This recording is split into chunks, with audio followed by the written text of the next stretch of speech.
بسم اللہ الرحمن الرحیم۔ السلام علیکم ناظرین۔ فرعون کی لاش پر ہر سال چوہے کیوں چھوڑے جاتے ہیں؟ کیا فرعون کے بال اور ناخن بڑے ہیں؟ فرعون کی لاش کب اور کیسے اور کہاں سے ملی؟ فرعون کا پاسپورٹ کب اور کہاں بنایا گیا؟ کیا یہ صحیح ہے کہ فرعون کی لاش مصر کے ایک میوزیم میں رکھی ہوئی ہے؟ کیا اب بھی وہ لاش ہے یا ممی ہے؟ اللہ رب العزت نے قرآن مجید میں ارشاد فرمایا کہ اس کی لاش قیامت تک رکھی جائے گی۔ اس حوالے سے عیسائیوں اور یہودیوں کا کیا عقیدہ ہے اور مسلمانوں کا کیا عقیدہ ہے، یہی ہماری ویڈیو کا موضوع ہوگا۔ اور آج ہم آپ کو فرعون کے غرق ہونے اور اس کی لاش کے حوالے سے حیران کن حقائق بتائیں گے۔ مگر ناظرین، ویڈیو آگے بڑھنے سے پہلے اگر آپ ہمارے چینل پر نئے ہیں تو برائے مہربانی ہمارے چینل کو سبسکرائب کریں، جہاں آپ کو بالخصوص اسلامک ہسٹری اور دنیا بھر کی منفرد معلومات پر مبنی ویڈیوز ملتی رہیں گی۔ ناظرین، سال 1891 سے پہلے اس دنیا کا کوئی انسان نہیں جانتا تھا کہ خدائی کا دعویٰ کرنے والے فرعون کی لاش کا کیا ہوا تھا، یا ان کی بقایات کہاں ہیں، یا کہیں ہیں بھی کہ نہیں۔ تمام اسلامی کتابوں میں اس واقعے کا ذکر تفصیل سے ملتا ہے کہ اللہ تعالیٰ کے پیغمبر حضرت موسیٰ علیہ السلام اور بنی اسرائیل قوم کا پیچھا کرتا ہوا ایک فرعون پانی میں غرق ہو کر اپنی فوج سمیت مر گیا تھا، جبکہ حضرت موسیٰ علیہ السلام اور ان کی قوم کو پانی نے اللہ کے حکم سے گزرنے کا راستہ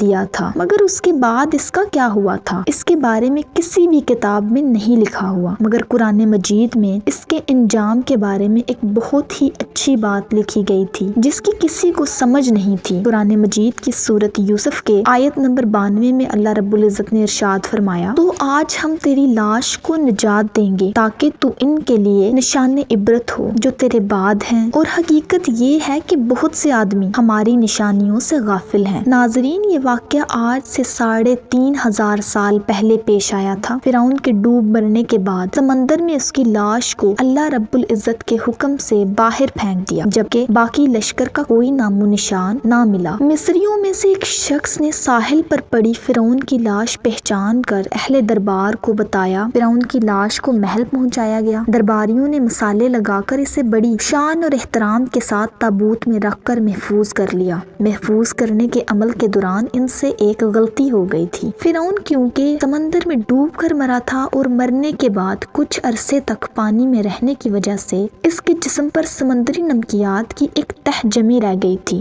مصریوں نے اس کی لاش کی اس تہ کو اسی طرح رہنے دیا اور اسے اسی طرح بند کر دیا۔ وقت گزرتا رہا، زمین و آسمان نے بہت سے انقلاب دیکھے جن کے نیچے سب کچھ چھپ گیا، حتیٰ کہ فرعون کی حنوط شدہ لاش بھی زمین کے تہ میں گم ہو گئی۔ اس کے نام سے کتابوں میں تعمیرات اور لوگوں کے ذہنوں میں رہ گئے۔ اس واقعے کے تقریباً 2000 سال بعد اس دنیا میں اللہ تعالیٰ کے آخری نبی صلی اللہ علیہ وآلہ وسلم تشریف لائے۔ ان پر نازل ہونے والی کتاب قرآن مجید میں فرعونوں کے قصے کی بڑی تفصیلات کے ساتھ بیان کیے گئے ہیں، اور اسی سلسلے میں اس فرعون کے جسم کو محفوظ کرنے پر بھی ایک آیت نازل ہوئی تھی جس کی سچائی پر سب اہل ایمان کا پختہ یقین تھا، مگر وہ سمجھنے سے قاصر تھے کہ اس خدائی کا دعویٰ کرنے والے کی لاش کہاں محفوظ کی گئی اور کیسے اسے عبرت کا نشان بنایا جائے گا۔ ناظرین گرامی، سال 1871 میں مصر کے ایک شہر الگنورویا میں تعلق رکھنے والے ایک غریب اور معمولی چور احمد عبد الرسول کو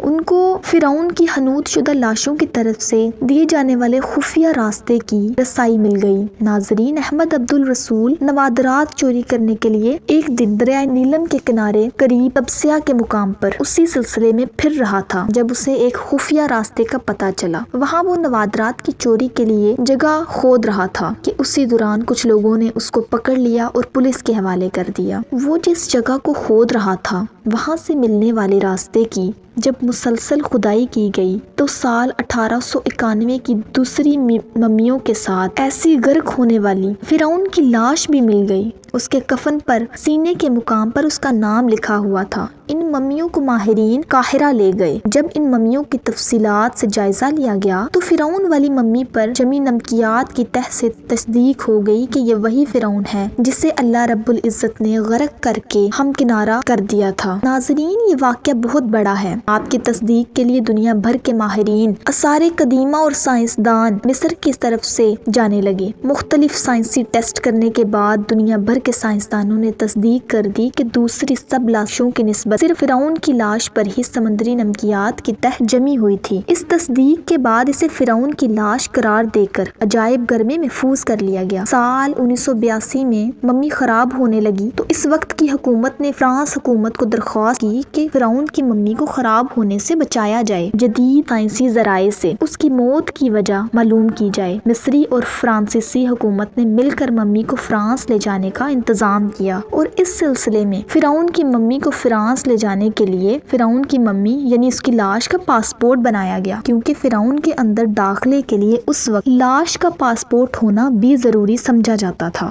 ناظرین، زیر نظر تصاویر میں آپ فرعون کا اس وقت کا بنایا ہوا پاسپورٹ دیکھ سکتے ہیں۔ ناظرین گرامی، کہا جاتا ہے کہ جب فرعون کی لاش کو فرانس پہنچایا گیا تو ایئرپورٹ پر اس دور کے فرانسیسی صدر خود حکومتی عہدیداروں، تمام وزراء اور فوج کے افسران کے ساتھ استقبال کے لیے موجود تھے۔ فرعون کی لاش کا استقبال کسی عظیم زندہ بادشاہ کی طرح کیا گیا۔ فوجی دستوں نے سلامی دی۔ فرعون کی ممی کو ماہر ڈاکٹروں کی ٹیم کے حوالے کیا گیا۔ اس ٹیم کے سربراہی ڈاکٹر مورس نے کی۔ مائکروسکوپ ٹیسٹ کے ذریعے تمام اعضاء کا باریک بینی سے جائزہ لیا گیا تو معلوم ہوا کہ اس کی لاش اور جسم میں سمندری ذرات ابھی تک موجود ہیں اور اس کا گوشت تر و تازہ ہوتا ہے اور بڑھتا بھی ہے۔ موت کی وجہ سے بھی پانی میں ڈوبنے کی وجہ سے ہی ہوئی۔ ایک بادشاہ کی موت پانی میں ڈوبنے کی وجہ سے ہو، یہ ڈاکٹر کو مورس کے لیے حیران کن بات تھی۔ اس نے ممی کے بارے میں مزید جاننے کی کوشش کی تو اسے معلوم ہوا کہ اس بادشاہ کی موت کے حالات مسلمانوں کے نبی کریم صلی اللہ علیہ وآلہ وسلم پر اترنے والی کتاب قرآن مجید میں تفصیل سے درج ہیں۔ اسے علم تھا کہ جہاں سے یہ لاش ملی ہے وہ ایک اسلامی ملک ہے اور تجسس کے ہاتھوں مجبور ہو کر وہ مصر پہنچا اور ایک سائنسدان، اس نے اس معاملے میں مصر کے ایک سائنسدان سے ملاقات کی اور اس سائنسدان نے قرآن مجید کھول کر اسے سورۃ یونس کی آیت نمبر 92 کا ترجمہ پڑھ کر سنایا۔ فرعون کا خدائی کا دعویٰ، اس پانی میں ڈوب کر مرنا اور پھر پانی سے نکال کر اس کی لاش کا غنوط ہو جانا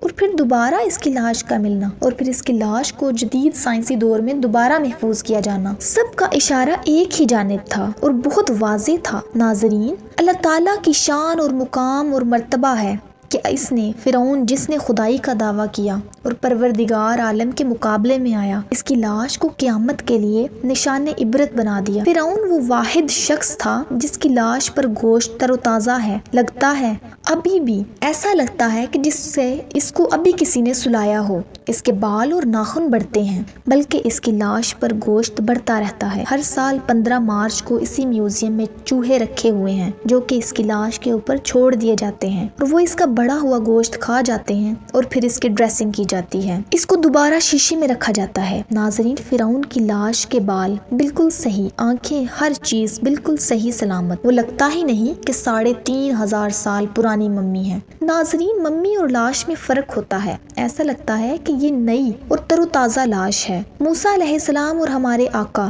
حضرت محمد صلی اللہ علیہ وآلہ وسلم کے درمیان 2000 سال کا فرق ہے۔ تمہارے جسم کو نجات دوں گا اور لوگوں کو کہوں گا کہ دیکھو یہ انجام ہے، اللہ تعالیٰ نے یہ اپنی کتاب میں فرما دیا ہے۔ حضرت موسیٰ نے ایک دفعہ اللہ تعالیٰ سے پوچھا کہ اے پروردگار، تو فرعون کو اتنی مہلت کیوں دے رہا تھا؟ وہ تو کہتا تھا کہ میں خدا ہوں۔ تو اللہ تعالیٰ نے فرمایا کہ یہ کمبخت اپنی رایا میں عدل کرتا تھا، اس لیے میں اس کو مہلت دیتا رہا، مگر جب اس نے ظلم کیا تو پکڑا گیا۔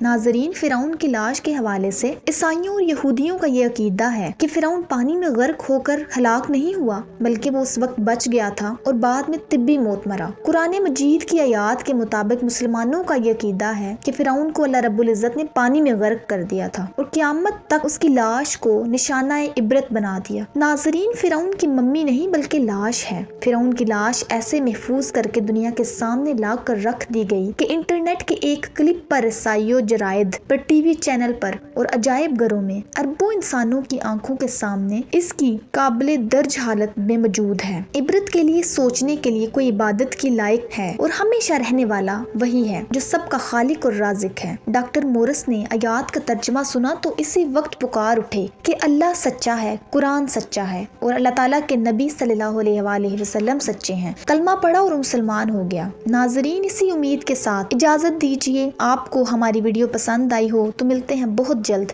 ایک نئی ویڈیو کے ساتھ۔ اللہ تعالیٰ آپ کا حامی و ناصر ہو۔ اللہ حافظ۔